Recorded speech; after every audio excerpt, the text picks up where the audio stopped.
নারায়ণগঞ্জ শহরের ১ নং বাবুরাইল শেষমাথা এলাকার একটি পরিত্যক্ত জায়গা থেকে একটি দেশীয় তৈরি ওয়ান শুটার গান, ১ রাউন্ড কার্তুজ ও ২টি বোমা সদৃশ বস্তু উদ্ধার করেছে র্যাব ১১।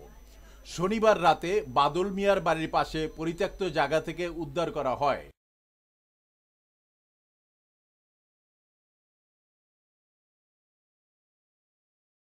এ সময় কাউকেই আটক করা যায়নি। র্যাব ১১ এর সিপিসি ও ১-এর কোম্পানি কমান্ডার মোহাম্মদ আল মাসুদ খান জানান, রাতে গোপন সংবাদের ভিত্তিতে বাদল মিয়ার বাড়ির পাশে পরিত্যক্ত জায়গায় অভিযান চালিয়ে দেশীয় তৈরি ওয়ান শুটার গান, কার্তুজ ও বোমা সদৃশ বস্তু উদ্ধার করা হয়।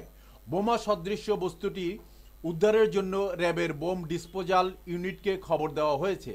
তবে আসামিকে গ্রেপ্তারের জন্য একাধিক টিম অভিযান পরিচালনা করছে।